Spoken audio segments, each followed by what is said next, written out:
Periods के बारे में अवेयरनेस फीमेल्स के लिए कितनी ज़्यादा ज़रूरी है? मुझे उम्र के हिसाब से जिनसी तालीम आपके ख्याल में क्या होती है अस्मा? इस्लामिक पॉइंट ऑफ व्यू से जो एक बच्चे का वो एक अप्रोप्रिएट एज बता दी गई हुई है और वो सबसे बेस्ट एज होती है, ठीक है, बताने की, एक औरत के लिए भी और एक मर्द के लिए भी। और हम देखते हैं कि हमारी लड़कियां और लड़के दोनों को ही इसके ऊपर कोई एजुकेशन नहीं दी जाती और अक्सर ये समझा जाता है कि इनको तो पता ही है, इनको तो पता ही है कि क्या होना है और इन्होंने पढ़ ही लिया होगा कि क्या होता है शादीशुदा जिंदगी के बाद। और जब हस्बैंड साहब के साथ वो अकेले का टाइम आया और बात हुई, ज़रा सा टच स्टार्ट हुआ, तो आप बिलीव करो कि एकदम जिसे कहते हैं शिवरिंग बॉडी में और सोच में कि ये तो गलत काम है, ये तो बहुत बुरा काम है, ब्यूटीफुल, क्योंकि वो तो खुद कर रहा है। हाँ तो हाँ आप उसकी बात को कैसे वैल्यू हाँ करोगे? हाँ हाँ तो मैंने तो सीधा स्ट्रेट फॉरवर्ड रोके चीख के फौरन बोलना शुरू कर दिया, आप गलत बात कर रहे हैं, ये गंदी बातें होती हैं, आप ऐसी बातें मुझसे ना करें, मुझे अपने घर जाना है। अस्सलाम वालेकुम जी, मैं हूं doctor Tahira Rubab. Coffee with doctor Tahira Rubab के पॉडकास्ट में आपको वेलकम कहते हैं। और आज का टॉपिक हमारे पिछले एपिसोड की उसी की कंटिन्यूशन है। जैसे हमने अपने लास्ट पॉडकास्ट में बात की थी कि age appropriate sex education, periods के बारे में अवेयरनेस फीमेल्स के लिए कितनी ज़्यादा ज़रूरी है, ये उसी ही पॉडकास्ट की कंटिन्यूशन है। और उन्हीं लोगों के साथ जिन्होंने इस पॉडकास्ट में बड़ी डेयरिंग जो है वो डिस्कशन की है, बड़ी हिम्मत करके उन्होंने अपने पर्सनल एक्सपीरियंसेस के बारे में और किस तरह से एजुकेट करना चाहिए इस चीज़ के बारे में जो है वो बात हुई है। आज के हमारे मेहमान हमारे पिछले पॉडकास्ट के मेहमान ही हैं, जिसमें सबसे पहले मैं थैंक यू एक तो वेलकम करूंगी अस्मा को। Thank you so much Asma, आप आई और आपने टाइम निकाला। और उसके साथ जी हमारे साथ है मैडम रमला, ये भी हमारे पिछले पॉडकास्ट में हमारे साथ हैं और इस पॉडकास्ट में क्योंकि कंटिन्यूशन है हमारे पिछले पॉडकास्ट की, तो ये हमारे साथ हैं। मैं बहुत शुक्रगुजार हूँ इन ब्रेव लेडीज़ की कि ये आई हैं, क्योंकि 6 साल मुझे हो गए ये ड्रीम करते हुए कि मैं कोई ऐसा पॉडकास्ट कर सकूं जिसमें मैं आम लोगों की बात लोगों के सामने लेके आ सकूं, जिसमें लोगों को लगे कि यस ये हमारी ज़िंदगी के प्रॉब्लम्स हैं। और मैं शुक्रगुजार हूँ इन लोगों की कि इनकी वजह से मैं वो करने में कामयाब हुई और आपकी सपोर्ट की वजह से हम ये आप तक भी लेके आ सके। एज अप्रोप्रिएट सेक्स एजुकेशन, हर बच्चा उसके अंदर कोई ना कोई टैलेंट होता है, उसको एनवायरनमेंट अच्छा मिलने की ज़रूरत होती है और उन्हीं टॉपिक्स पे आज इंशाल्लाह हम बात करेंगे और इंशाल्लाह लोगों को ताला अवेयरनेस देंगे बिल्कुल कि ये जो हमारे बेसिक मसाइल हैं जिनकी वजह से हम अपने ही बच्चे को वो पीछे कर रहे होते हैं ज़िंदगी में आगे बढ़ने के लिए और बढ़ने की देना चाहिए, क्योंकि बाहर बिल्कुल के ऐसे, मुल्कों में आप अपने बच्चे को इतना कॉन्फिडेंस देते हैं कि वो इतना कुछ कर रहा होता है हाँ बिल्कुल और ऐसे। यहाँ पे तो आप जब तक 25 साल का भी हो जाए, बच्चों का बाप भी बन जाए, तो आपके बेटे और बेटियां आपके बच्चे ही कहला रहे होते हैं। एग्जैक्टली बिल्कुल ऐसे ही हमारा फैमिली सिस्टम और एनवायरनमेंट बहुत डिफरेंट है। कॉफी प्लान डीएचए फेज 5 की कॉफी कैसी लगी रमला आपको? माशाल्लाह बहुत ज़बरदस्त और थी। एनवायरनमेंट कैसा लगा? हम सुबह से निकले हुए थे, थोड़े से कामों के बाद हमने कॉफ़ी पी के काफ़ी फ्रेश फील की है। चले। एग्जैक्टली। और और एनवायरनमेंट कैसा लगा आपको एनवायरनमेंट भी बहुत फेज 5 नाइस, में? बहुत ओके, ज़बरदस्त। आपको कैसी लगी अस्मा? ज़बरदस्त कॉफ़ी, वैसे ही आई एम कॉफ़ी लवर, तो आई नो दैट कि इनका कॉफ़ी बहुत ज़बरदस्त है। मैं फ्रीक्वेंटली आती रहती हूँ और ये है कि बहुत ज़बरदस्त है इनका अभी एनवायरनमेंट। कि थैंक यू मैं सो वैसे मच। चाय लवर हूँ, मगर मुझे कॉफ़ी का भी बहुत, ख़ास तौर पे कैरेमल कॉफ़ी मुझे बहुत पसंद आई, बहुत टेस्टी थी। थैंक यू सो मच जी, thank you so much. Coffee Plan DHA phase 5 पे आप भी हमारी कॉफ़ी जो है वो एंजॉय कर सकते हैं और हमारी क्रियोकी नाइट्स का भी हिस्सा बन सकते हैं। और बहुत सारी चीज़ें वहाँ पे हो रही होती हैं, हैपनिंग प्लेस है जिसको विजिट करना आपके लिए मस्ट है। So age appropriate sex education, मुझे उम्र के हिसाब से जिनसी तालीम आपके ख्याल में क्या होती है अस्मा? देखिए, मुझे लगता है कि इस्लामिक पॉइंट ऑफ व्यू से जो एक बच्चे का वो एक अप्रोप्रिएट एज बता दी गई हुई है और वो सबसे बेस्ट एज होती है, ठीक है, बताने की, एक औरत के लिए भी और एक मर्द के लिए भी। क्योंकि मुझे लगता है आजकल शायद हमारी खुराकें भी ऐसी हैं, पहले थोड़ा-सा टाइम पीरियड होता था बच्चों को उस फ़ेज़ में जाते-जाते। अब बच्चे ज़्यादा जल्दी ग्रोन अप हो रहे हैं, ठीक है? और मुझे लग रहा है कि आप जितनी जल्दी उनको इन्फॉर्मेशन दे देंगे, वो सबसे बेस्ट है। जो क्योंकि बाहर इतनी इन्फॉर्मेशन है, उसमें से कौन-सी इन्फॉर्मेशन बच्चे ने डाइजेस्ट करनी है, कौन-सी नहीं करनी, ये हमारे अलावा कोई नहीं उनको होती बता क्या है सकता है। वैसे? क्योंकि हमारे लोग तो आज तक यही नहीं समझ पाए कि एज अप्रोप्रिएट सेक्स एजुकेशन होती क्या है? देखिए, अगर आप लड़की के पॉइंट ऑफ व्यू से देखें, तो उसको पता होना चाहिए उसके पीरियड्स कब होने हैं, उसकी बॉडी में क्या चेंजेज़ आएँगी, ठीक है, कब उसको अपनी पर्सनल हाइजीन का ख्याल रखना है। इसी तरह लड़कों शादी के लड़कों का टाइम के ऊपर हाँ, क्या क्या चीजें होनी, शादी के टाइम पे भी मुझे लगता है कि ऑब्वियसली लड़कियों को पता होना चाहिए। यानी ये भी हमारा एज अप्रोप्रिएट एजुकेशन का एक हिस्सा है एग्जैक्टली कि जैसे जैसे वो बड़ी हो रही बड़ी है हो रही है तो बताना चाहिए उसको, क्योंकि हम्म, उसने बाकी सारी जिंदगी इन्हीं फेजेस से गुजरना है, गुजरना है। इन्हीं सब चीजों से गुजरना है, हम्म, और इन्हीं की बेस पे उसकी आगे जिंदगी चलनी है, और हम उसी के बारे में बच्चे को प्रिपेयर नहीं कर रहे होते। ओके। हाँ, और बॉयज के हवाले से क्या आप कहेंगी, एज अप्रोप्रिएट मुझे सेक्स लगता है कि एजुकेशन क्या बच्चों है? लड़कों की तो ज़्यादा फिजिकल नीड्स ज़्यादा है, औरतों से ज़्यादा होती हैं, और उनको ज़्यादा जल्दी कर देना चाहिए आपको मेंटली प्रिपेयर। और उन अगर हम नहीं करेंगे ना तो वो उन्हीं का ड्रॉबैक होगा, उनको आगे पता ही नहीं चलेगा कि हमें अपनी फैमिली स्ट्रक्चर को कैसे लेके चलना है, क्योंकि उनको बेसिक ही नहीं पता। ठीक है, और बाहर आपको पता है कि मीडिया ने इतना कुछ ओपन किया हुआ ओपन है। कर दिया हुआ है कि उनको यही नहीं पता चलेगा कि हमें कौन सी चीज़ें रियलिटी बेस्ड है और कौन सी चीज़ें लाइक रियलिटी में एग्जिस्ट नहीं करती हैं। तो आपके ख्याल में जो लड़कों के लिए एज अप्रोप्रिएट सेक्स एजुकेशन होगी वो क्या होगी, किन चीजों के ऊपर मुझ फोकस करती होगी मुझ और कब से शुरू हो रही होगी? बिकॉज यू हैव मुझे सन्स लगता आई माशाल्लाह एज थिंक वेल। सो जो लड़कों के बारे में बात की है वो लड़कियों से ज़्यादा ज़रूरी उनके लिए, क्योंकि अगर एक हमारे माशरे में लड़के का अगर कॉन्फिडेंस लेवल ख़राब होता है तो उसकी बहुत बड़ी वजह कहीं पे यही है कि उसको एज अप्रोप्रिएट सेक्स एजुकेशन जो अप्रोप्रिएटली नहीं दी गई, क्योंकि वो अपने अंदर इतना डिग्रेड फील कर रहा होता है उन चीज़ों को लेके, उन बातों को लेके। शायद लड़की को हम हर वक्त कहीं ना कहीं पे थोड़ा सा थपकी देते रहते हैं ऐसी, तो वो शायद फिर भी थोड़ा कर पाती है बर्दाश्त, मगर जो लड़का है उसके लिए अगर उसको नहीं पता और अगर उसकी ये सिचुएशन होती है तो आप देखिएगा वो बहुत ज़्यादा शाय हो जाएगा, बातें करना कम हो जाएगा, लोगों में बैठना कम हो जाएगा, आपसे खाने पीने की वो डिमांड, वो चीज़ें नहीं रहेंगी, अपनी केयर नहीं रहेगी, स्टडी में अच्छा नहीं रहेगा। क्योंकि जब फर्स्ट बेबी का मेरा ऐसा हुआ था तो उस वक्त मुझे खुद नहीं था पता, मैं खुद बहुत छोटी थी। मेरी उस वक्त एज यानी 25 एज में मैं 3 बच्चों की माँ थी, 2 अबॉर्शन इसी वजह से हो गए। अगर वो सारी स्टोरी बताऊंगी तो आपको आइडिया होगा कि क्या सिचुएशन होती है एक मदर के लिए ऐसी कंडीशन में। और जब तक वो 9th-10th में गया उस वक्त तक मेरी जो अपनी कंडीशन थी वो भी यही थी कि कुछ समझ आ रही थी, कुछ नहीं आ रही थी। नहीं तो हम लोग प्रोटेक्शन हम लोगों को नहीं पता कि क्या करनी, आगे पीछे फिर बच्चों पे बच्चे, और ये सब चीज़ें आपको इतना डिस्टर्ब कर देती हैं मेंटली कि आप अपने बच्चों को भी वो चीज़ें नहीं दे पाते हो। और अगर छोटी एजेस में शादी कर भी दी जाए एटलीस्ट कम से कम उन्हें अवेयरनेस हो तो शायद वो संभाल पाएं। सही, मगर यानी ये तो आप छोटी बेटों एजेस के लिए, आपके जी ख्याल में बेटों के लिए लड़कियों से भी लड़कियों से भी ज्यादा ज़्यादा इम्पोर्टेंट ज़रूरी है कि उनको age appropriate sex exactly education जो है वो देनी चाहिए, क्योंकि उनकी बॉडी में बहुत ज़्यादा चेंजेस जो आ रहे होते हैं। जी एज अप्रोप्रिएट सेक्स एजुकेशन ख़ास तौर पे एक ऐसी तालीम है जिसमें हम किसी भी इंसान को उसकी बॉडी के बारे में अवेयरनेस देते हैं। मसलन हर इंसान का हक है कि वो अपनी बॉडी में आने वाली चेंजेस के बारे में जान सके।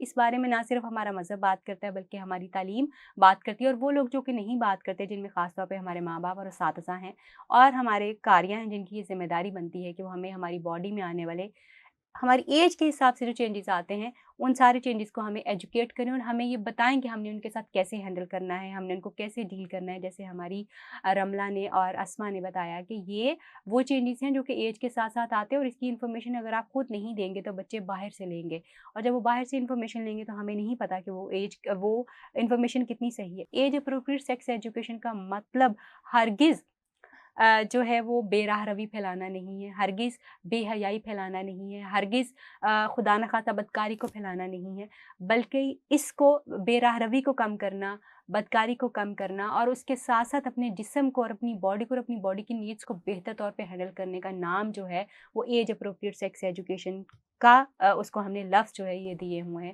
ये लफ्ज़ कई दफ़ा सुनने वालों के लिए गिरां गुजरते हैं, मगर मजबूरी है कि अभी तक हम इसके लिए कोई बहुत मुनासिब लफ्ज़ जो है वो नहीं निकाल सके, सो इसलिए हम इसको इस तरह से इस्तेमाल करते हैं। देखिए डॉक्टर साहब, जब हमने बात की थी तो हमने तब भी यही बात कही थी कि इसमें बुराई कहाँ से, ये आप ही के ऊपर होने वाली हर हर इंडिविजुअल इंसान के हाँ, ऊपर होने वाली मैं इसी एक तरफ आना चाह स्टोरी रही हूँ। है। एग्ज़ैक्टली, मैं ये पूछना चाह रही हूँ रमला आपसे ख़ास तौर पे कि हमारे यहाँ पे तो ये कहा जाता है कि एज अप्रोप्रिएट सेक्स एजुकेशन जो है ये एक मतलब एक नेगेटिव, इसके बारे में लोगों का जी ख्याल आता है, एक कि इस पे नेगेटिव बात नहीं इम्पैक्ट आता है, करनी, इस पे आपको बात बुरा नहीं करनी। फील करते हैं। तो आपका इस पे क्या स्टांस है कि ऐसा क्यों है? ऐसा है देखिए क्यों? पहले हम ये एक बात करना चाहते हैं कि ऐसा क्यों है? एक बात ये कि हमारे माशरे में हया का जो हम लोगों ने लेवल बनाया है वो ये है, जबकि हमें होना चाहिए कि हमारी नज़र, हमारी सोच, हमारी थिंकिंग, हमारे दिल में आने वाले ख्यालात हम उनको कंट्रोल करें, उनको काबू में करें।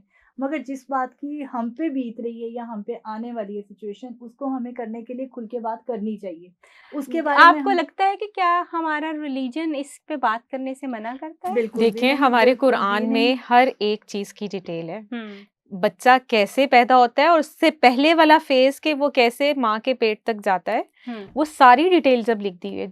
मेरा मानना ये है, जब कुरान ने, जब रब ने हमें ये बताया है, तो फिर हम उसको अवाम तक क्यों नहीं पहुँचा रहे या आसमा लोगों को उसको क्यों नहीं समझा रहे कि इतनी डिटेल अल्लाह ने कुरान में, हदीसों में आपको हर रेफ़रेंस से मिलेगी कि इतनी डिटेल बता दी गई हुई है। तो वो किसी वजह से बताई है ताकि इंसान को उस अवेयरनेस हो प्रोसेस का सके, अपनी सारी अवेयरनेस हो चीजें जो सके, है वो हो बजाय सके। कि आप आस-पास के लोग, जैसे कहते हैं ना, अब इन्फॉर्मेशन तो बहुत ज़्यादा है, ठीक है? अब उसमें हम जैसे मुसलमान हैं, हमारे पास इस्लामिक इन्फॉर्मेशन और एक जो बाहर के एजेंडा जो लेके चल रहे होते हैं, उनकी इन्फॉर्मेशन में डिफरेंस है। अब जब बच्चा मेंटली इतना ग्रूम नहीं होगा, उसको पता ही नहीं होगा कि हमारे पॉइंट ऑफ व्यू से हमारे लिए क्या बेहतर है इस्लामिक पॉइंट ऑफ व्यू से, और जो बाहर इन्फॉर्मेशन जो दूसरी लॉबीज़, नॉन मुस्लिम लॉबीज़ की इन्फॉर्मेशन प्रोसेस हो रही है मीडिया में, हमें कौन-सी डाइजेस्ट करनी है, हमारे वेरी लिए नाइस, कौन-सी बेहतर है, वेरी नाइस। तो ये हमें बतानी बताना है। है। रमला, आपका क्या स्टांस है इसके ऊपर कि क्या एक तो रिलीजन जैसे इन्होंने बताया कि नहीं, एक्चुअली तो हमें रिलीजन जी, ही गाइड कर रहा है कि क्या बिल्कुल, एक्चुअल क्या बिल्कुल, सिखाना है, बिल्कुल। और इसके अलावा आपके ख्याल में ऐसे क्या हमारे देखिए बैरियर्स हैं हम जो इसमें इंफॉर्मेशन को जाने नहीं देते? जैसे समटाइम्स हम एज पेरेंट्स ही खुद भी अवेयर नहीं होते ना चीज़ों। देखें, इसकी सबसे बड़ी मैं अपनी खुद की मिसाल दूँगी। जब मैं बड़ी हो रही थी, तो मुझे याद है मेरी मदर की तरफ से कभी मुझे दुपट्टा सही से लेने को, कभी कपड़े खुले दे देने को, कभी मैं कहूँ मुझे शॉर्ट पहनना है तो उनको नहीं पहनने देना। जैसे-जैसे आप बड़े होते हैं हमारे माशरे में कि अब इसके कपड़े भी चेंज होने चाहिए, इसका स्टाइल भी चेंज होना चाहिए, बैठने-उठने की भी चेंज होनी चाहिए। पर हमें ये नहीं बताया जाता ये सब कुछ होना क्यों चाहिए, यानी ठीक? क्यों होना चाहिए ये क्यों फोकस होना नहीं चाहिए चाहिए। ये नहीं बताया जाता। अब उसमें मेरे में भी चिड़चिड़ापन, हुँ, मदर की तरफ से भी अगेंस्ट आ हुँ, रहा है कि हुँ, हाँ, हुँ, क्योंकि वो सख्ती कर रही हुँ, हैं ना, हुँ, वो ठीक है अपनी हुँ, जगह पे। हुँ, मगर वो जो कर रही हैं, वो क्यों कर रही हैं, इसका मुझे अंदर ही अंदर सवाल निकल रहे हैं हुँ। कि अम्मी ये क्यों कह रही हैं, और अम्मी गुस्सा बढ़ रहा है ना, गुस्सा बढ़ रहा फ्रस्ट्रेशन है। बढ़ रही है कि क्यों मुझे मना क्यों हर कर रही हैं आप? हाँ, हाँ, कभी नहीं कहा, हाँ। कभी नहीं कहा। अब मुझे साइकिल चलाने से मना कर रहे हैं। हुँ। मैंने बताया आपको पहले भी कि मेरी कुछ आदतें इस तरह की थी, कुछ बागी हुँ, तबीयत हुँ, की और हुँ, कुछ ज़रा हुँ, चुलबुल होने की। हुँ। तो क्या था कि हम लोगों ने बार-बार इस चीज़ को जब मैंने बार-बार फ़ील किया कि मदर मुझे बार-बार कह रही हैं दुपट्टा इस तरीके से लो, गला तो इस तरह क्यों से लो नहीं ये होना नहीं चाहिए। पता। हाँ, हाँ, झुको इस तरह से नहीं झुको। अब पता नहीं कि गला बड़ा था या छोटा था या क्या मदर कह रही हैं। हाँ, अब वो बचपना था, उसमें एकदम से वो सब चीज़ें नहीं उतर पा रही थी, हुँ, हज़म हुँ, नहीं हो रही हुँ। थी कि क्यों बड़ी बार-बार इस इम्पोर्टेंट चीज़ पे। बात जो है ना रमला एग्ज़ैक्टली। आपने की है, इसका मतलब ये है कि ये हमारा मज़हब नहीं है, क्योंकि इस्लाम वो वाहिद मज़हब है। अगर आप इसको तफ़सीर से कुरान पाक को पढ़ें तो आपको पता एग्ज़ैक्टली। चलेगा कि इसमें कितनी डिटेल में एज अप्रोप्रिएट सेक्स एजुकेशन जो है उस पे बात की गई है। इंसान की बॉडी में आने वाले चेंजेस, बच्चे के बनने से लेकर शादीशुदा ज़िंदगी के जितने मसाइल हैं वो सारे इस्लाम बड़े डिटेल में उसको बात डिस्कस करता है। करते हैं। सो ये बात तो मुतय्यन होगी कि ये इस्लाम नहीं है, ये हम सब का माइंडसेट है जो कि जिसने इन चीज़ों के ऊपर बात करना जो है, या ये हमारा कल्चर है जिसने इन चीज़ों के ऊपर बात करना जो है इसमें ममानत लगा दी है, इसको नो गो एरिया जो है वो कह दिया है। क्या जी कि ये हया की बात है? ये हया की बात बिल्कुल है और इसको हया के तरीके से ही करना चाहिए, मगर करेगा कौन और किसने करनी है? और जब हम ये बात करते हैं कि ये हमारे माँ-बाप जो हैं उनको ये ख़ास तौर पे एजुकेशन देनी चाहिए, हमारे असातिज़ा को देनी चाहिए, मगर हम देखते ये हैं कि उनके पास भी ये इन्फॉर्मेशन तो है ही नहीं, क्योंकि उनकी भी ये ट्रेनिंग तो नहीं हुई। और अगर उनके पास ये मालूमात है भी तो उनके पास ये तरीका नहीं है कि उन्होंने आगे ये इन्फॉर्मेशन जो है पैस ऑन किस तरह से जो है वो करनी है। रमला ने बड़ी खूबसूरत बात की कि हम ये तो बताते हैं कि दुपट्टा सीधा करो, शॉर्ट्स नहीं पहननी, मगर क्यों नहीं करनी ये हम नहीं बताते। और ये इतना इम्पॉर्टेंट चीज़ है कि मैं अक्सर क्लिनिक पे ये चीज़ें देखती हूँ कि बच्चे बड़े फ्रस्ट्रेटेड होते हैं। हमें हर चीज़ से मना किया जाता है, हमें उस चीज़ से मना किया जाता है, उस चीज़ से मना किया जाता है। मगर हम वो मना क्यों कर रहे हैं, वो क्यों जो है वो हमेशा बच्चों के ज़हन में एक सवाल, एक एक आपके खिलाफ रिबेलियस बिहेवियर जो है वो क्रिएट कर देता है। अगर आप खुद से उस बच्चे के लिए ये चीज़ मुनासिब तरीके से उसको कम्युनिकेट कर दें तो फिर बहुत अच्छे तरीके से क्यों का जवाब जो है उसको मिल सकता है। इम्पॉर्टेंट डिस्कशन है और बहुत इंटरेस्टिंग डिस्कशन है, और फिर से मैं अपनी इन बहादुर ख़वातीन को शुक्रगुज़ार हूँ कि इन्होंने अपनी ज़िंदगी की मिसालों के साथ-साथ अपने एक्सपीरियंस को भी शेयर कर रही हैं। मेरा अगला सवाल जो है वो आप लोगों से ये है कि क्या जैसे हम लड़कियाँ जो हैं वो अक्सर शादीशुदा ज़िंदगी एक बहुत बड़ा चेंज है इंसान की ज़िंदगी में एग्जैक्टली। और हम देखते हैं कि हमारी लड़कियाँ और लड़के दोनों को ही इसके ऊपर कोई एजुकेशन नहीं दी जाती और अक्सर ये समझा जाता है कि इनको तो पता ही है, इनको तो पता ही है कि क्या होना है और इन्होंने पढ़ ही लिया होगा कि क्या होता है शादीशुदा ज़िंदगी के बाद। और ये आप लोगों का इसके ऊपर जो है वो यानी आप अपने एक्सपीरियंस से ये बताइए कि क्या आप लोगों को शादी से पहले शादीशुदा ज़िंदगी और इज़दवाजी ताल्लुक़ को ख़ास तौर पे इज़दवाजी ताल्लुक़ को इस्तवार करने के लिए किसी बंदे ने गाइड किया था, नहीं किया था, क्या था? रमला? नहीं, मेरा एक्सपीरियंस तो इतना वर्स्ट रहा क्योंकि ज़ाहिर बात है, मैंने आपको बताया कि हमारे ख़ानदान में, हमारी फैमिली में भी मोस्ट प्रोबेबली इसी तरह के लोग थे, कॉमन पीपल्स ही थे, जिनमें ये चीज़ें बेहयाई की और ये और सब कुछ। ऊपर से सोने पे सुहागा ये हुआ कि मेरी जो फ्रेंड थी, वो मैरिड भी थी और 2 बच्चे भी थे उनके। तो घर वालों ने जैसी तरबियत की थी, उन्होंने वो नहीं सोचा, उन्होंने ये सोचा कि इसकी फ्रेंड ने इसको बता दिया होगा। अच्छा, सब यानी कुछ। इसकी फ्रेंड ने इसको बता दिया हाँ, होगा। मेरी ओके। फ्रेंड ने मुझे सब कुछ बता दिया होगा। अच्छा, मैं बड़ी खुश थी। एक वो हम लोगों की जो थिंकिंग होती है कि कपड़े शादी होगी, ज्वेलरी कपड़े कपड़े होगी। ज्वेलरी मिल रही है, अपनी पसंद की हर चीज़ आ रही है, इतनी इम्पोर्टेंस मिल रही है, हर चीज़ में पूछा जा रहा है बच्चे क्या चाहिए, किस चीज़ की पसंद कर रहे हो, कौन-सी चीज़ लेनी है, कौन-सी नहीं। तो ये सब चीज़ों में आपको लगा शादीशुदा ज़िंदगी यही है? हाँ, यही है। बस यही है। शादीशुदा और मेरे से पाकिस्तान में 80 to 90% लड़कियां यही समझती हैं कि बस शादी दुल्हन बनना है और कपड़े अच्छे कपड़े पहनना है और दावतें खाना है, बस दैट्स बिल्कुल इट। ऐसा ही That's है। it. फिर उसके बाद क्या हुआ रमला? तो बस इस तरह की चीज़ें समझने के बाद हम लोगों की चलो आराम से शादी हो गई और दिन भी आ गए, बड़ी खुशी और सब कुछ। वो भी फ्रेंड भी आ रही है, सारी बातें हो रही हैं, सब कुछ, मगर किसी ने कोई चीज़ नहीं बताई। इवन के आप किसके बारे में भी करते हैं ना बात, तो वो भी नहीं है। अच्छा, किसी ने यानी इज़दवाजी ताल्लुक़ के बारे में कोई छोटी-सी एक बात छोटी-सी तक चीज़, की भी चीज़ के ये लिए ये नहीं भी थी। नहीं कहा गया कि शौहर पास आएगा तो उसको मना ना करना? हाँ, ये वाली बात हुई। ये ये वाली बात इसी इस तरह से हुई? से नहीं हुई, अच्छा। इस तरह से नहीं हुई। हुआ क्योंकि क्या अक्सर ये होता है ना, हुआ शौहर क्या पास आएगा उसको मना ना हुआ करना। क्या मदर की तरफ से इतना सा था कि बेटा शादी के बाद हस्बैंड जैसे कहे ना, वो सब बातें वैसे ही माननी चाहिए, वैसे ही ओके, माननी अच्छा ये चाहिए। तालीम तो थी। हाँ, ठीक है। ये थी बात। हाँ। अच्छा, सिस्टर की भी शादी हुई थी, बड़ी आपा की हाँ। भी, मगर वो भी बहुत शाय पर्सन थी। हम्म, एक ही ब्रॉट अप हुआ था, हम्म, तो किसको क्या पता चले। तो मैं यही समझती रही कि जैसे मैं अम्मी की बात नहीं मानती हूँ, तो अम्मी मुझे नसीहतन ये बातें कह रही हैं, नसीहतन ये चीज़ें कह रही हैं। तो मैं उनको उसी तरह से ओके किया। मैंने कहा अम्मी आप क्यों परेशान हो रही हैं, मैं इतनी भी बुरी नहीं हूँ। तो उनको ऐसे ही लगा कि चलो ठीक है, ऐसे समझ नहीं, मैं बेटा ये बात कह रही हूँ कि जब हस्बैंड बात कहेगा कोई, तो वो माननी है तुमने। अच्छा, बार-बार मैंने कहा अम्मी बार-बार क्यों, वो चिढ़ जाते हैं ना बंदा, कि अम्मी बार-बार यही कह क्यों रहे हैं, कहे जा रहे बार-बार हैं? क्यों कह रहे हैं। इसी तरह से चले गए आराम से। जनाब सारी बारात का हो गया, फिर वो मूवी-शूवी का होता है, थकन भी होती है आपकी, एक हाँ। आप खूबसूरत भी लग ऑब्वियसली रहे होते हो, हाँ। हर कोई आके सामने अच्छा, तब तक तो बहुत अच्छा लग रहा था सब कुछ। जब तक सब इर्द-गिर्द सब होते हैं। कुछ सब अपने इर्द-गिर्द थे। जैसे ही सब साइड पे हुए हैं, तो वहाँ पे रूम में जाके मूवी बनने का जो हमारा नॉर्मल है सारा, वो भी सारा कुछ। अच्छा, जैसे ही सब अपने दूर हो गए हैं और अननोन पर्सन सब सामने ससुराली आ गए हैं, तो एकदम ना थोड़ा-सा दिल घबराना शुरू हो गया अच्छा, कि अब यानी ये अकेली हूँ। एंग्ज़ायटी होती है कि अब मैं हाँ, अकेली हूँ, इन सब अब मैं बहुत सारी। अकेली अच्छा, हूँ। ये मैंने बहुत सारी जो ब्राइड्स हैं ना, ब्राइड्स मैं हैं। जब उनसे मेरी कोई बातचीत होती है, तो मैं उन्होंने ये रिपोर्ट किया है हाँ, कि जैसे ही वो एकदम से अपने इधर-उधर हो जाते हैं, तो एक वो घर में आप देखते हैं कि सारे इन-लॉज़ वाले हैं, तो आपको उस वक़्त एकदम से वाली फीलिंग जो है ना, वो फीलिंग आती आती है कि है कि ओह! अब अब आप हम अकेले अकेले हैं। रह हाँ, गए, अब हम अकेले अकेले रह हैं। गए। अच्छा, ये फीलिंग्स तो थी सो थी। उसके बाद सडन कुछ इस तरह का हुआ कि घर से कॉल आ गई और पता चला कि अम्मी रो के बेहोश हो गई हैं, शुगर थी अम्मी को। तो अच्छा, उस टाइम पे ज़्यादा एहसास हुआ कि मेरी अम्मी तो मेरे ऊपर जलाद की तरह थी।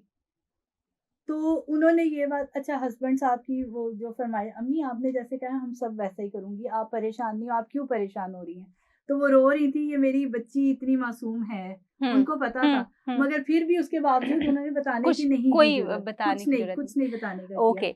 अब जब हस्बैंड साहब के साथ वो अकेले का टाइम आया और बात हुई, ज़रा-सा टच स्टार्ट हुआ, तो आप बिलीव करो कि एकदम जिसे कहते हैं शिवरिंग बॉडी में और सोच में कि ये तो गलत काम है, ये तो बहुत बुरा काम है। ब्यूटीफुल।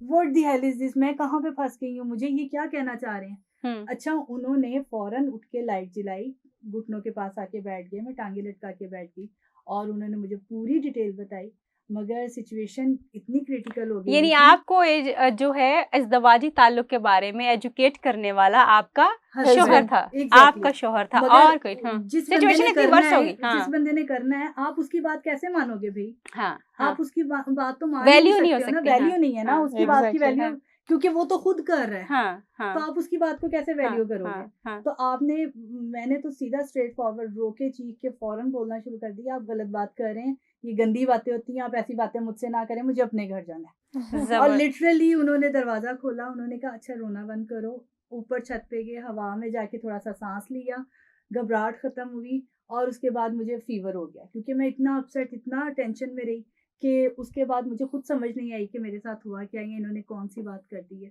सुबह तक में मेरा फीवर अच्छा खासा हो गया और फिर मुझे डॉक्टर पास बुलाया, डॉक्टर को मेडिसिन दी, मगर मुझे ये लगे कि मुझे दरवाज़ा ना बंद हो, कोई पास इतना ना, खौफजदा आप इतना होना खौफजदा होगी, क्योंकि ये एक चीज़ ही ऐसी थी ना, आपको किसी मर्द का टच आपको बुरा कहा जाता है। हाँ, आप आपको किसी एग्जैक्टली मर्द का टच भी बुरा कहा जाता है, और Obviously, एक मर्द हाँ। आपके साथ, जिसके साथ आप शादी करके आए हो, वो और आपको तो इतनी ये बड़ी पता है कि चीज़ बस कह रहा है। कपड़े और जूते ही पहनने जी, हैं। मुझे तो और यही क्या पता है करना है, कि मुझे एक exactly. लवर मिल रहा है हाँ, और मैंने उनके इसके लिए साथ अच्छी सजना अच्छी है। बातें। हाँ, एग्जैक्टली, हाँ, एक बॉयफ्रेंड की तरह, जैसे आजकल के बॉयफ्रेंड हाँ, की तरह का होता है। हाँ, हमें तो ये कि हमें एक शौहर मिल रहा है जिसके सामने हमारी अम्मी भी अब्बू के सामने सजती थी हाँ, और ऐसे हंसी मजाक होता था, दैट्स इट। बस इसके ये अलावा that's दूसरी it. कोई बात ही नहीं है ना वेरी आपकी। Nice, thank you so much Ramla, बहुत खूबसूरती से और बड़े इंपॉर्टेंट पॉइंट्स बताएं। How was your experience? My experience was I was very young. I Hmm. was only 18 years old at that अच्छा। time. और मेरे हस्बैंड भी जो थे वो भी बहुत यंग थे। We both didn't know anything. Even वो भी नहीं जानते थे। तो हमें तो 4-5 महीने लगे थे। वो एक्सप्लोर्ड, हमारी हाँ। पहले बॉन्डिंग हुई एक हाँ, दोस्तों हाँ, की तरह, हाँ, और फिर उसके साथ हाँ, साथ लेकिन हमने उससे दोनों पहले ने किस- इकट्ठे डिस्कवर किया। एग्जैक्टली, लेकिन हाँ। फैमिली की तरफ से कहीं कोई नो, तो वो जो शादी वाला जो एक टाइम था उसके ऊपर जो एक पर्टिकुलर हम ये, क्योंकि पाकिस्तान में तो ये बड़ा कल्चर है कि शादी, जैसे रमला ने भी बताया, और अक्सर ये होता है कि Exactly. शादी से एक दिन पहले आप लड़की या लड़के दोनों को समझाना शुरू करते हैं। अब मुझे उसमें एंजाइटी इतनी पीक पे बच्चे की चली जाती है कि उसको समझ ही नहीं आ रहा था मुझे कि लगता है actual- कि जब आपकी शादी डिसाइड हो जाए, ठीक है, नहीं, उसके आपके साथ क्या हुआ था, मैं ये पूछना चाह रही हूँ कि मेरे was साथ there तो any elder, कोई बड़ी बहन, कोई बड़ा कोई नॉट एट अब्बू, ऑल, नॉट एट बहन भाइयों में से किसी ने कोई चीज एजुकेट की हो, कुछ एजुकेट कोई किया हो? भी नहीं। मुझे 4 महीने लगे थे शादी अच्छा। के बाद, मुझे और मेरे हस्बैंड को उस लेवल पे जाते हुए, कंफर्ट जोन कि में आप लोग जाते हुए। इज़्दवाजी ताल्लुक इस्तेमाल कर एग्जैक्टली, सकें। एग्जैक्टली। और वो चौथे महीने भी जब हुआ था तो आई वाज वेरी अफ्रेड। अच्छा। हालांकि उससे पहले एक वो बॉन्डिंग Bonding वाला बन गई बन थी। गई थी, ठीक हाँ, है, हाँ, कि वो यूज्ड टू डिस्कस, हाँ। और फिर हम लोग आहिस्ता आहिस्ता हम लोगों ने खुद ही डिस्कवर किया हाँ। कि कैसे ताल्लुक पैदा बनाओ। अच्छा, बनाना उनको भी है। नहीं हाँ, पता था। उनको भी नहीं पता था। Oh my हम्म। तो God. That was my experience, was more like adventurous, जिसे Adventurous कह था। सकते हैं कि हम दोनों एक्सपीरियंस कर रहे थे हम्म, और हमें दोनों को ही नहीं पता था कि क्या हाँ चीजें क्या होनी। चीजें अब होनी आप है। I अंदाजा really लगाएं। can मैं आप दोनों की हम्म। बात से ज़रूर मैं इसको अंडरस्टैंड कर सकती हूँ, क्योंकि ऐसी ही बहुत सारी स्टोरीज हर रोज़ मैं क्लिनिक के ऊपर देख रही होती हूँ, जहाँ पे लड़कियाँ जो हैं, हमारे यहाँ का कल्चर ये है कि, और इवन मुझे खुद भी अब तो थोड़ा सा मैं ये शुक्रगुजारी है एक के लोगों को थोड़ी सी अवेयरनेस आ गई है, बच्चियाँ भी कभी कॉल कर रही होती हैं शादी से कोई एक हफ्ता पहले, और लड़के भी कॉल कर रहे होते हैं कि थोड़ी बहुत इन्फॉर्मेशन और मालूमात जो मिल जाए, मगर वो एक हफ्ता भी नाकाफ़ी होता है चीज़ों को करने के लिए। जैसे अभी अस्मा ने बताया कि आप जब आपका टाइम डिसाइड हो जाए या उससे पहले जब बातें होना शुरू हो जाए, एंगेजमेंट होगी, आप तब से आप चीज़ों को शुरू करें। But let me tell you, ये अस्मा की और रमला की कहानी नहीं है, ये बहुत सारी हमारी पाकिस्तानी फीमेल्स की कहानी है जो कि बिल्कुल इसी तरह के एक्सपीरियंसेस जो हैं वो करती हैं जब उनको अज़दवाजी ताल्लुक़ जो इस्तवार करना पड़ता है। क्योंकि हमारे यहाँ पे सिर्फ जो औरतों को तालीम दी जाती है वो ये है कि शौहर पास आएगा, उसको मना नहीं करना, जो वो कहेगा उसकी बात मान लेनी, या फिर हमें सिरे से ही कुछ नहीं बताया जाता कि असल में ये अज़दवाजी ताल्लुक़, ये शादीशुदा ज़िंदगी का ताल्लुक़ जो है ये है ही क्या। और इसमें मैं बहुत सारे टाइम पे देखती हूँ कि बच्चियाँ अपने अज़दवाजी ताल्लुक़ को इस्तवार नहीं कर पाती, और अगर वो कर पाती हैं तो बड़ा नेगेटिवली उनकी एसोसिएशन इसके साथ जो है वो हो जाती है, जिसकी वजह से अक्सर हस्बैंड और वाइफ जो है अपने इस खूबसूरत ताल्लुक़ को ना तो उस लेवल पे लेके जा सकते हैं जहाँ पे बहुत ज़्यादा एंजॉय कर सकें, और ना ही वो लड़कियाँ जो इतनी कंफर्टेबल होती हैं कि इसके बारे में बातचीत कर सकें। So we really need to think of के हमने क्या करना है। हम अपनी बहन, बेटी और हमारी जो बीवी है हमने उसको कैसे डील करना है, किस तरह से डील करना है, और ये कितना ज़रूरी है कि उनकी पहले से एजुकेशन जो है वो होनी चाहिए। आपके ख्याल में रमला और अस्मा, और मुझे बताइए कि किस तरह से हम एजुकेट कर सकते हैं अपने यंगस्टर्स को, अपनी बच्चियों को और बच्चों को इस ख़ास तौर पे इस दवाजी ताल्लुक़ को इस्तवार करने के लिए, क्योंकि शादी के बाद जो एक नई चीज़ इंसान की ज़िंदगी में होती है, सबसे ज़्यादा नई चीज़ यही होती है। सबसे ज़्यादा नई और लाइफ चेंजिंग चीज़ यही होती है कि आपने इस दवाजी ताल्लुक़ जो इस्तवार करना है। तो आपके ख्याल में क्या तरीक़ाकार क्या होना चाहिए? देखिए, आई थिंक सो, मैं तो इसकी इसलिए ज़रूरत भी महसूस करती हूँ कि जैसे आजकल आप रेपिस्ट के डर से अपने बच्चों को बैड टच और गुड टच का बता रहे हैं और ये सारी चीज़ें बता रहे हैं, अभी भी उनको आप डबल माइंडेड कर रहे हैं, सिर्फ गुड टच और बैड टच में करके, क्योंकि एज के साथ साथ जब उनको पूरी बॉडी की डिफरेंस पता चलता है, अपनी चेंजिंग्स पता चलती हैं, तो वो फिर डबल माइंडेड होते हैं कि शायद हमें इन लोगों ने अच्छी चीज से रोक दिया होगा। वही बात के डाइजेस्ट करते हुए बच्चे को मुश्किल होती है कि हाँ इन्होंने ठीक कहा या बाहर वालों ने ठीक कहा। तो आप अगर एक दोस्ती का रखें ना उनके साथ, उनका रिलेशन ही अपने छोटों के साथ रिलेशन ही ऐसा रखें। इसके लिए जरूरी नहीं है कि मदर फादर ही हो या आपके बहन भाई हो या आपके कजन्स हो, इसके लिए कोई भी हो सकता है। फैमिली में, अपने फ्रेंड्स में, हम सबको एक अच्छी लेवल पे सोचने की जरूरत है। पहले अपने माइंड को इस चीज के लिए तैयार करने की जरूरत है। लेकिन हम नहीं कर सकते ना रमला, हमें पता ही नहीं है ना। हमारे लिए तो यहाँ पे कोई ना कोई एक गाइडेंस जो है वो होनी चाहिए। मैं समझना ये चाह रही हूँ कि वो कौन लोग हो सकते हैं जो हमें गाइड कर सकेंगे और हमारे बच्चियों, यानी हर बंदा ताहिरा रुबाब के पास नहीं आ सकता कि उसको ये चीज चाहिए, या हर बंदे की रसाई मेरे तक नहीं हो सकती। तो उसमें जो खास तौर पे आप क्या एडवाइस करेंगी लोगों को ये क्यों, एक तो पहले सबसे ज्यादा जरूरी क्यों होनी चाहिए? सबसे पहले तो इन लोगों को ये सोचने की जरूरत है कि ये गलत नहीं है। इसको नेगेटिव इम्पैक्ट जितना दे दिया हुआ है ये नहीं देना चाहिए।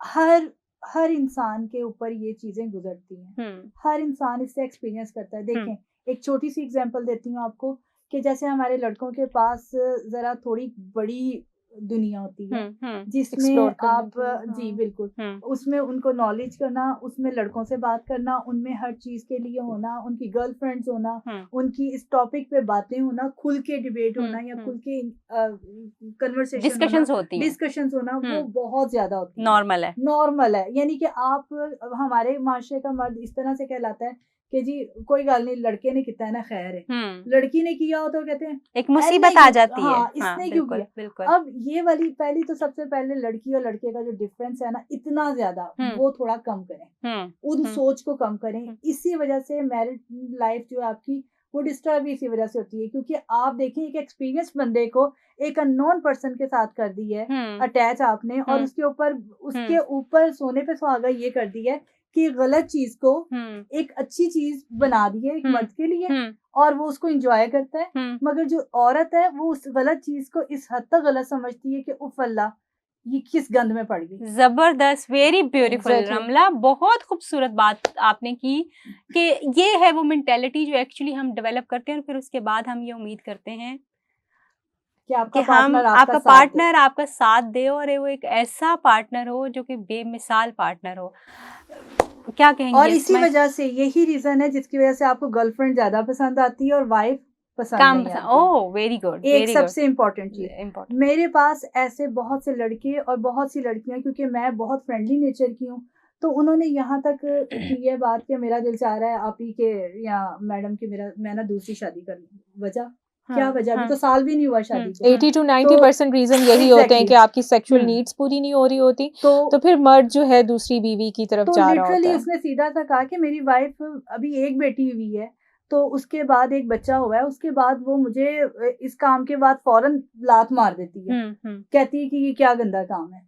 एक्चुअली होता है क्या है कि देखिए इसमें उस औरत का कसूर नहीं, उसका ब्रॉटअप, उसका मेंटली उसको ग्रूम ही नहीं किया गया कि ये भी आपका उतना ही इम्पोर्टेंट है जिस तरह आप एक खाना पका के अपने हस्बैंड को दे रहे हो, तो इसमें भी आपको ग्रूम उतना होना चाहिए क्योंकि यही बात है ना, वो इंफॉर्मेशन, अब मर्द जो है ना वो इंफॉर्मेशन के मामले में वो बहुत ज्यादा, उसको रिस्ट्रिक्शंस नहीं है, ठीक है, वो डाइजेस्ट कर रहा होता है, बहुत ज्यादा इंफॉर्मेशन ले रहा होता है बाहर से।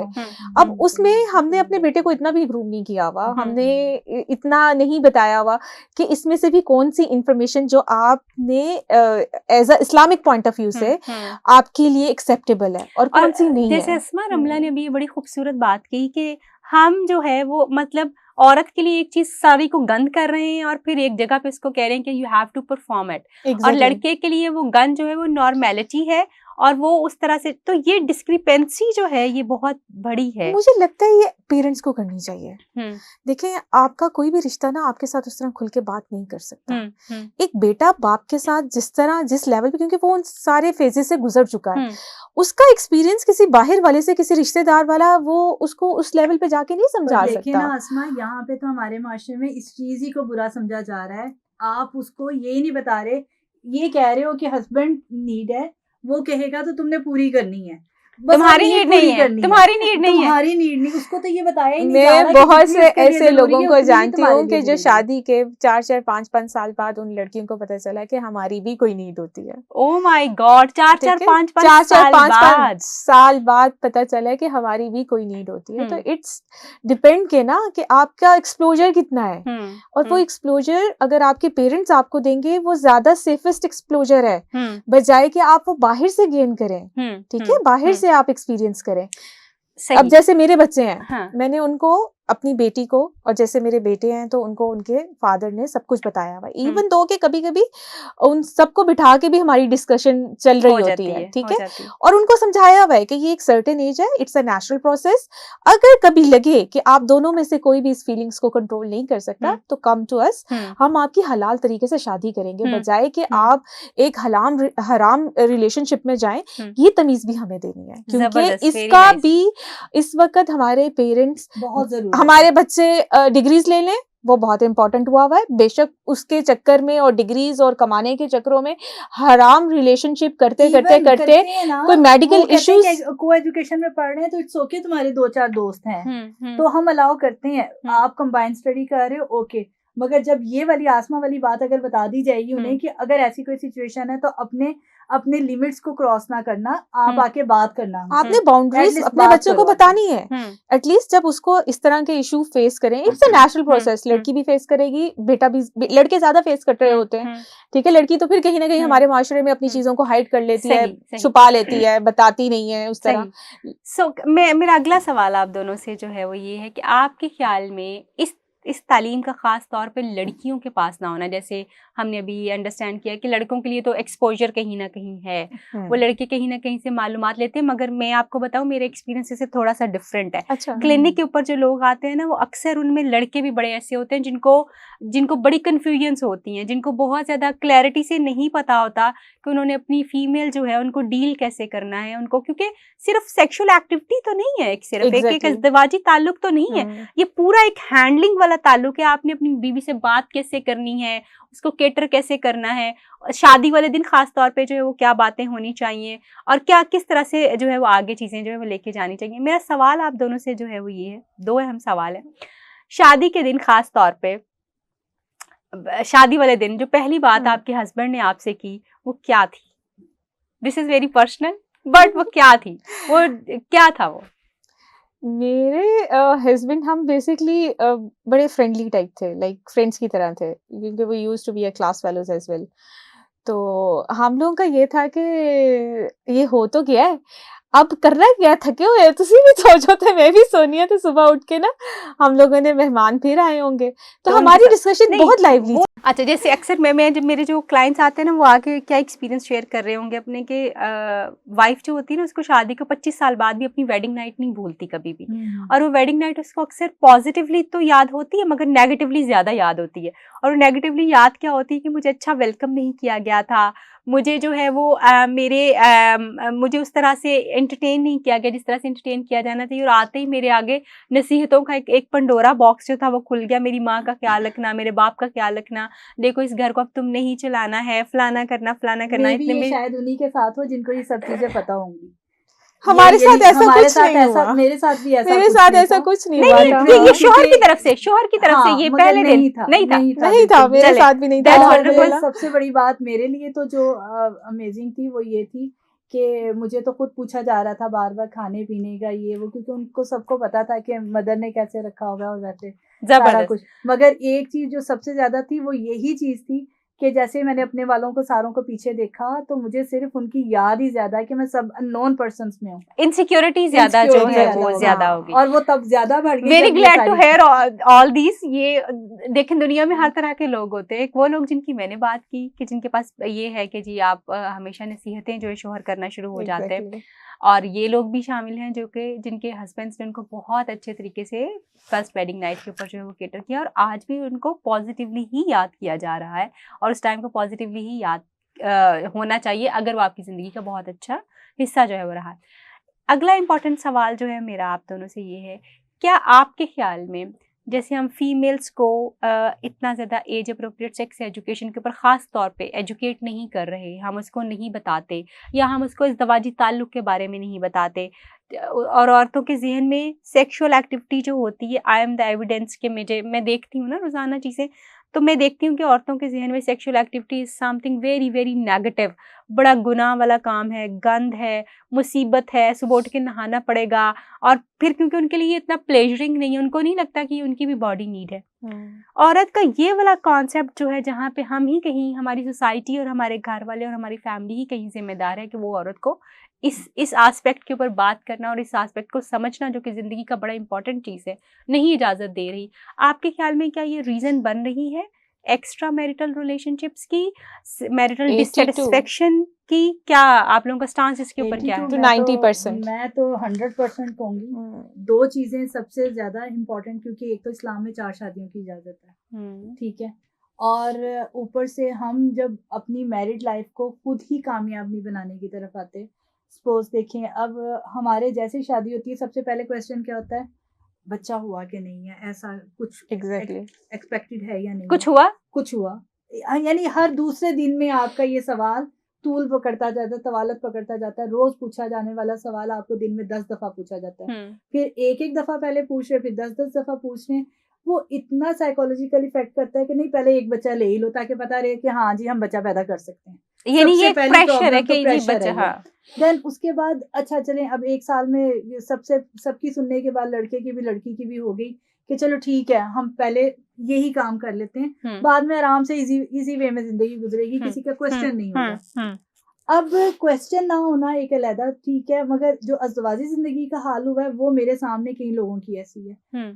होता क्या है कि जैसे ही बेबी हुआ तो कंसीव किया लड़की ने, तो बॉडी चेंजिंग तो लड़की में आ रही है ना, मर्द तो वहीं पे अपनी उसी कंडीशन में है ना। ब्यूटीफुल, यस, ठीक है, बिल्कुल ऐसा ही है। फिजिकल कंडीशन तो उसकी चेंज नहीं हुई, नहीं, बिल्कुल भी यहाँ नहीं। पे चेंजिंग आई टोटली की टोटली, हेड टू टो लड़की है। लड़की में बॉडी में जो चेंजेस आ रही हैं उसके साथ साथ फैमिली का भी एक चेंज उसके लिए change बहुत एक डाइजेस्ट करना, लड़की के लिए एडजस्ट करना इतना इजी नहीं हो रहा होता। बिल्कुल। अच्छा, अब ये चेंजिंग आ रही है, चेंजिंग आने के साथ साथ क्या हो रहा है कि बॉडी चेंजिंग है, मूड स्विंग्स हैं आपके, खाने पीने में, उठने बैठने में, सोने में, हर चीज की आदत टोटली डिफरेंट हो जाती है आपकी। एक आप एक और इंसान को जन्म दे रहे हो, एक और इंसान को पैदा कर रहे हो, एक ये कोई नॉर्मल चीज नहीं है। तो मगर क्या है कि हमारे यहाँ पे हमने भी तो पैदा किए थे, इतना कौन सा मुश्किल है। आप सब कुछ टाइम टू टाइम वेरी करता है, हर चीज को कैरी करने के लिए आपको एक टाइम, एक चीजें चाहिए होती हैं।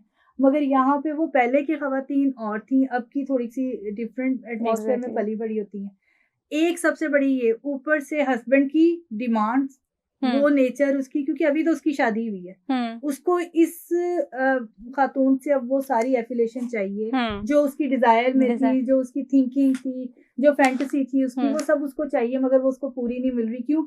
इस बॉडी पे तो बेचारी पे जुल्म पहले ही आपने आते साथ कर दी है, उसको तो टाइम दिया ही नहीं। अब पहले उसको पता नहीं था, उसके बाद उसको प्रेगनेंसी में डाल दिया, देन उसके ऊपर आपकी अपनी जो एक अपनी तखयलाती जिंदगी है, एक दिमाग है, सोच है, आप उसको इम्पैक्ट भी करना चाह रहे हो। एक उस पे सोने पे सुहागा ये, फिर उसके बाद चलो फिर आप कहते हो कि ठीक है प्रेगनेंसी, आफ्टर प्रेगनेंसी सब ठीक हो जाएगा। तब अब आफ्टर प्रेगनेंसी क्या होता है, अब मदर और फीड पे सिलसिला, एक और सिलसिला, हम्म, बच्चे के रात सोने के जागने के सारे वो चेंज हुए होते हैं, टाइमिंग चेंज हुई होती है, फिर आपके खाने पीने की, आपके कपड़ों की, आपकी भी केयर वो नहीं हो रही है, साथ में वो बच्चे की भी केयर कर रही है, साथ में उसको अपनी बॉडी को भी लेके, पैनिक है वो, पूरी बॉडी उसकी पैनिक है, उसको भी तो लेकर वो चल रही है, इसके ऊपर वो मदर फीड में भी है।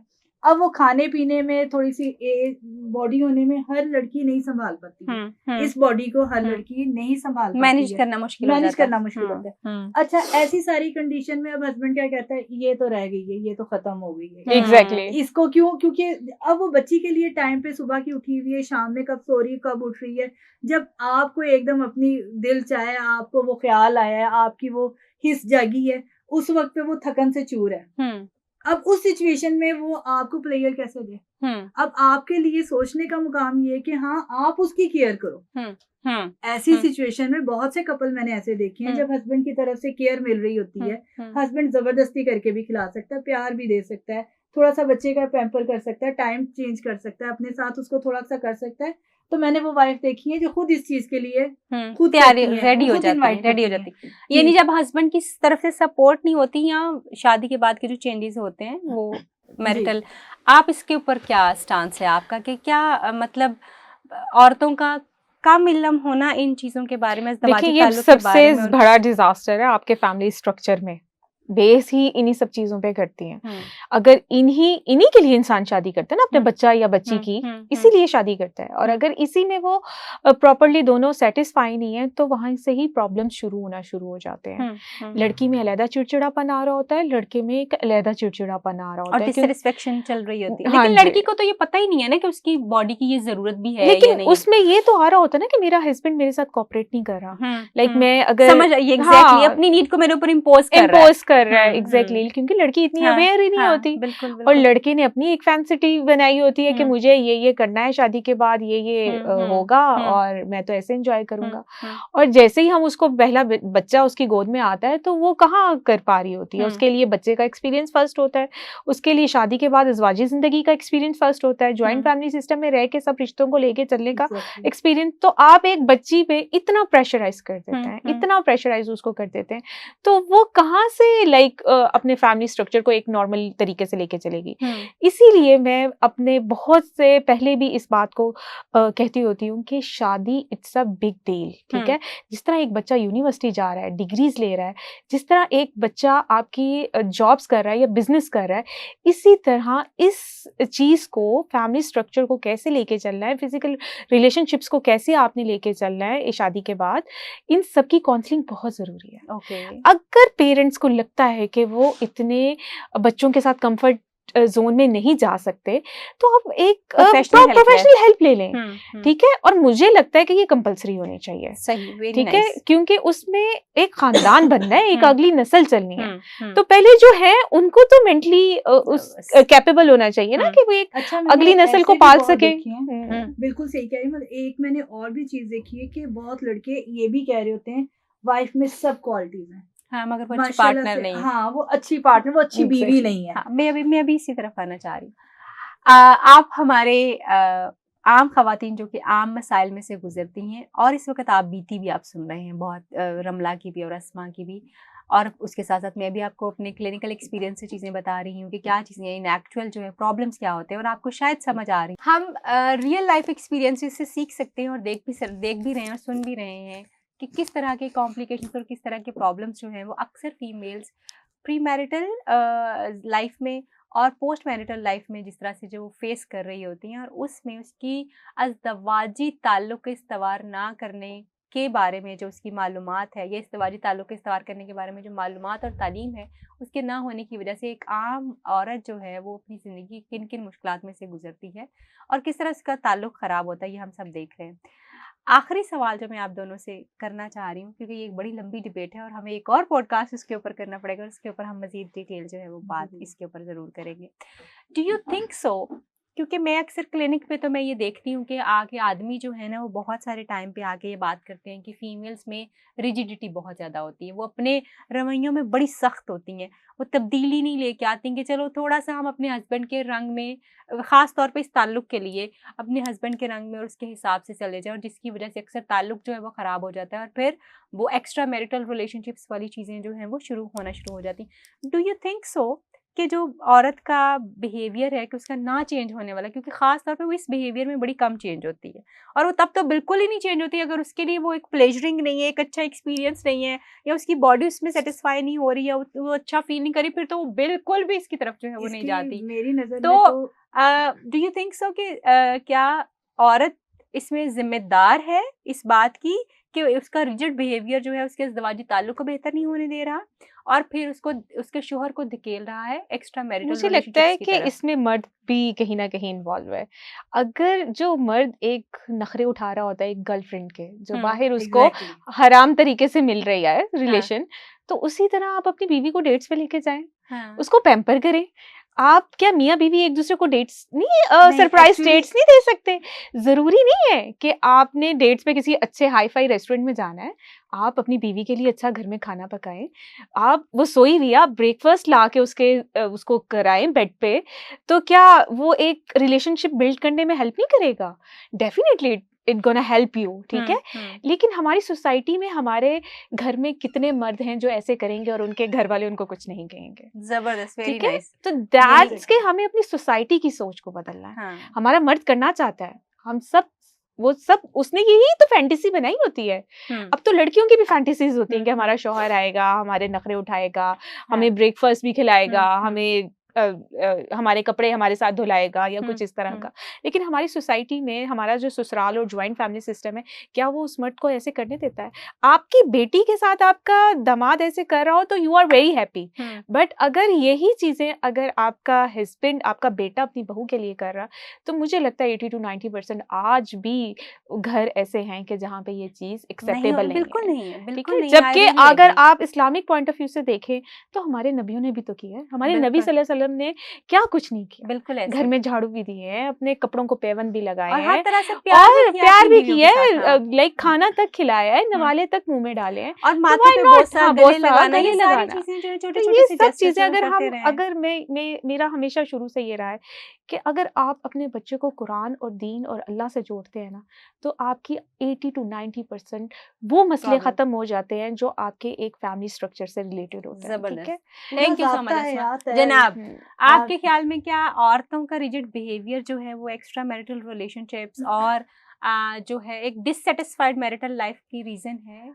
आसमा की मैं बात से एग्री करती हूँ बिल्कुल 100% कि हमारी फैमिली स्ट्रक्चर ऐसा है कि अगर बेटा आके बहू का कर देगा, तो मुझे एक छोटा सा वाक़या इस बात से याद आ गया कि मैं आटा गूँध रही थी, तो मैंने अपनी गोल्ड की रिंग ना उतार के हस्बैंड को दे दी।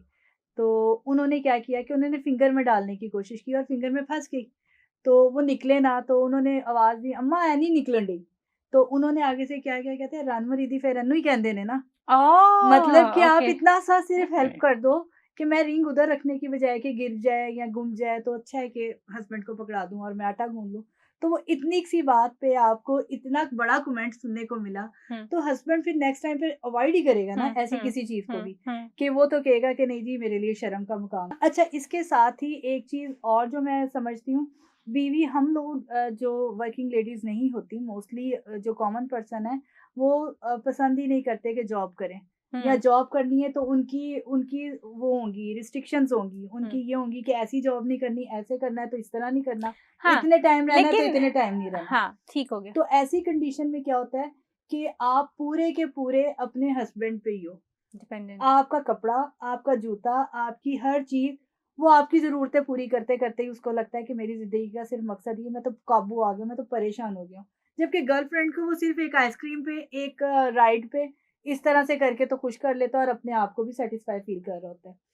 ये खुशी और ये सैटिस्फैक्शन अगर वो अपनी वाइफ़ के लिए एक ज़िम्मेदारी के साथ कर रहा है, तो भई उसने नस्ल भी तो दी है तुम्हें। हुँ, तुम्हारे माँ-बाप का भी तो ख़्याल कर रही है, हुँ, घर भी तो हुँ, केयर कर रही है, हुँ, तुम्हारी केयर भी तो कर रही है। हुँ, अगर आप फुल टाइम की भी एक मेड लगा लो, तो आपको ये सब कुछ नहीं दे पाती। हुँ, जो हुँ, 24 आपकी जॉब के तो फिर भी आवर्स हैं, हुँ, मगर वो तो 24 आवर्स जॉब पे है। हुँ, आपकी नर्स भी है, हाँ, आपकी केयर टेकर भी है, हाँ, आपकी कुक भी है, हाँ, आपकी हर फैमिली के चीज लिए फैमिली के रिस्पॉन्सिबल लिए है, हर चीज के रिस्पॉन्सिबल लिए। है। वेरी कुछ भी नाइस। होगा आप उसी को पूछोगे, मगर वो जो किचन की महारानी है जिसने खाना बना के हर चीज आपके लिए आपने कर दिया, आज मेरा ये दिल चाह रहा है, हाँ, सास ने कह दिया ये बुढ़ापे बनाओ, तक करती है। कुछ भी हाँ, कर दे, हमेशा तो करते हैं। आप टेबल हाँ। से जाके वो सब कुछ कर रही है, मगर कभी भी उसके टेबल पे आने पे आपने ये नहीं कहा कि आज तुमने खाया है, ये एक नवाला उसके ऊपर डाल मुंह में डाल दे। वो रात को दूध तो सबको देती है, हाँ, मगर एक गिलास अपने लिए निकाल के नहीं करती है। हाँ, अगर सबको देने के बाद वेरी बच ट्रू। जाए तो लेती है, अदरवाइज वो भी दे देती है कि ये उसको मिल जाए, ये वो क्यों रह सो गया। इसका मतलब ये है कि सिर्फ औरतों की रिजिडिटी उनका कसूर नहीं है, क्योंकि उनको उनकी रिजिडिटी तो कहीं ना कहीं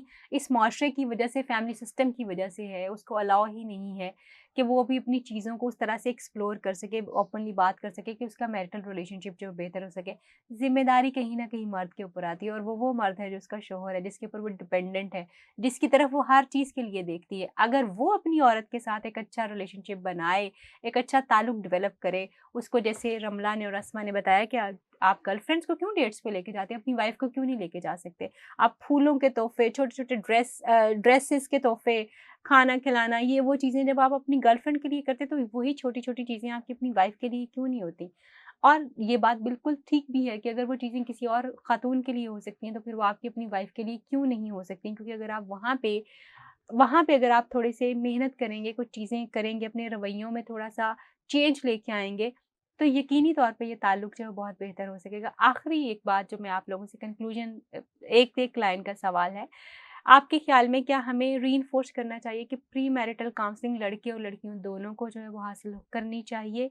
इसके बारे में आप मैं तो कहूँगी कि लड़का और लड़की के साथ-साथ दोनों फैमिलीज़ को भी करनी चाहिए, ओके, क्योंकि उसके साथ-साथ फैमिलीज़ को भी बहुत ज़रूरत है। ओके, चाहे वो लड़की वाले हैं, चाहे वो लड़के लड़के वाले वाले हैं। हैं, क्योंकि लड़की वालों का भी कहीं न कहीं इन्फ्लुएंस होता है अपनी बेटी के थ्रू, ऊपर। ठीक है, हुँ, ऊपर। और उनको भी ज़रूरत है कि उनकी क्या बाउंड्रीज़ हैं। हुँ, उन्होंने कहाँ तक अपनी बेटी को समझाना है और कहाँ तक नहीं समझाना। हुँ, और इसी तरह लड़के वालों को, कि मदर को, एक पेरेंट्स को, ठीक है, आपका बेटा है, आपके साथ एक अलग अटैचमेंट है, हुँ। लेकिन उसकी अब एक अलग ज़िंदगी शुरू हो रही है। उनका भी एक दोनों का मेंटली, यानी जो है वो काउंसलिंग होनी हाँ, एक चाहिए, नए बंदे का आना उनकी उसको फैमिली कबूल में, उसको करना कबूल कैसे करना है, वो सब काउंसलिंग में आता है। आना चाहिए। जी रमला। बट आई थिंक सो कि हमारा माशरा शायद इतनी बड़ी बात को कभी भी एक्सेप्ट ही ना करे, क्योंकि हम जहाँ पे बैठे हुए हैं वहाँ पे तो एक साइकियाट्रिस्ट के पास जाने को लोग ये समझ रहे होते हैं कि ये शायद पागल है, इस वजह से इसको लेकर जा रहे हैं। मतलब बल्कि आई तो कंप्लीटली एग्री विद यू। हाँ, लेकिन यही अगर आपने मगर अपने बच्चे को कुरान और दीन से नज़दीक रखा होता तो शायद तो इन शायद ये काउंसलिंग तक ज़रूरत ही ज़रूरत ना ये पड़ती। हम आज ठीक है? यहाँ पे बात ही ना कर रहे हम होते। आज अगर भी लोग कुरान पे ऐसे चल के हैं कि लोग देख रहे होते जो मुकम्मल ज़ाब्ता-ए-हयात है, तो हम यहाँ पे आज बात ही ना करते। तफसीर पढ़ने हमें से ज़रूरत पहले ही ना उनको पड़ती। शॉर्टकट मिलेगा कि जी काउंसलिंग कर लेते हैं। एग्ज़ैक्टली, ठीक है? एग्ज़ैक्टली। जबकि अगर वो मगर पढ़ेंगे और 10 चीज़ें और आपको समझने के लिए ऐसे मिलेंगी। ही, समझने के लिए मगर अभी अगर हम लोग सिर्फ़ एक मर्द को समझा लें ना, क्योंकि मुझे लगता है कि हमारे माशरे में सबसे इम्पोर्टेंट जो फ़ाल किरदार अदा करता है वो मर्द है। एग्ज़ैक्टली। इसलिए कि हमारी औरत में मोल्ड होने की पोजीशन बहुत अच्छी से है। हुँ, आप किसी भी घर में किसी भी लड़की को ले जाएँ, तो वहाँ के क्राइटेरिया में वो पूरी ढल जाती है। हुँ, वो खुश करने लग जाती है, क्योंकि हमारी तरबियत में ये चीज़ हुँ, शामिल हुई है। हुँ, तो हमारे माशरे के अगर मर्द को काउंसलिंग की तरफ और उसको टीच कर दिया जाए ना ठीक तो तरह से, ज़्यादा बेहतर हो तो सकते हैं। ज़्यादा बेहतर हो सकता है, क्योंकि इतना सारा अगर आप करने लगो तो शायद ये लोग सारे इस बात को तो बिल्कुल ही रिफ्यूज़ कर दें। Thank you so much thank you Ramla so and much. Asma. आप लोगों ने बहुत वैल्यूएबल इन्फॉर्मेशन जो है हमारे सुनने और देखने वालों से शेयर की है, and I am really thankful कि आप लोगों ने इतना डेयर किया कि अपने पर्सनल एक्सपीरियंसेस जो हैं वो शेयर कर सकें। मैं अक्सर ये बात कहती हूँ, लोग कहते हैं कि घर जो है वो औरत बनाती है, तो मेरा मानना है कि घर औरत नहीं बनाती, घर मर्द। बनाता है मर्द, बट एग्ज़ैक्टली। उस मर्द की तरबियत करती है एक औरत। ऐसे सो ही। देन अगेन हम फिर औरत की तरफ जा रहे हैं कि एक औरत अगर मर्द की तरबियत बहुत अच्छी करेगी, उसकी तरबियत एज शोहर करेगी, एज शोहर, एज बेटा तो उसने करनी ही करनी है, एज फादर भी उसने करनी ही करनी है, एज सन भी होनी ही होनी है, और एज भाई भी होनी। मगर अगर एज शोहर कि उसने अपनी आने वाली नस्ल और अपनी बीवी को कैसे, अपनी फैमिली को कैसे लेके चलना है, तो डेफिनेटली माशरा चेंज होगा, और डेफिनेटली हमारी चीज़ें जो हैं बेहतरी की तरफ जो है वो जाना शुरू हो जाएंगी। अल्टीमेटली जब जिस घर का मर्द जो है वो ज़्यादा बेहतर मामला फ़हम होता है, वहाँ के माहौल ज़्यादा बेहतर होते हैं, वहाँ की चीज़ें ज़्यादा बेहतर होती हैं। मैं औरतों को क्रिटिसाइज़ नहीं कर रही, क्योंकि अल्टीमेटली औरत इस मर्द की तरबियत कर रही है। तो औरत वो एक्चुअल सतून है इस माशरे का, जो कि हमारी सोसाइटी को लीड कर रही है। और इस लीडिंग रोल में, क्योंकि उसने वो सब सिखाना है जो इस माशरे को खूबसूरत बना सकता है, तो उसमें मर्द की तरबियत एक अहम तरीन फ़रीज़ा है। हम आज तक औरत की तरबियत पे फ़ोकस रहे हैं। इस फ़ोकस को थोड़ा-सा शिफ्ट कीजिए, मर्द की तरबियत की तरफ फ़ोकस कीजिए। ऑनेस्टली दुनिया की खूबसूरती को 4 चाँद लग जाएँगे। अपना और अपने प्यारों का ख़्याल रखिए। Coffee with doctor Tahira Rubab podcast में आपका बहुत शुक्रिया कि आपने हमें बर्दाश्त किया, सुना। अपने फ़ीडबैक से ज़रूर आगाह कीजिए, और अगर आप चाहते हैं कि आपकी स्टोरी को जो है वो कवर अप किया जाए, कॉन्टैक्ट अस, हम आपको ज़रूर कवर करेंगे। फिर से मुलाकात होगी आपसे इसी पैनल के साथ किसी नए टॉपिक के ऊपर, और फीमेल रिलेटेड और मैरिटल इश्यूज़ के ऊपर बात करेंगे, क्योंकि दे आर द एसेट्स। ये आपको मुझसे भी ज़्यादा बेहतर इसलिए बता सकते हैं कि they are living, they are going through every stage of their life. इन्होंने फेस की हैं वो सारी चीज़ें। मैं तो किताब से, क्लिनिक से, बहुत सारी और चीज़ों से और अपने इर्द-गिर्द रहने वाले लोगों से चीज़ें सीख के आपसे शेयर करती हूँ, मगर ये लोग इसमें से गुज़र रहे हैं। अपना और अपने घर वालों का बहुत ज़्यादा ख्याल रखिए। अल्लाह हाफ़िज़।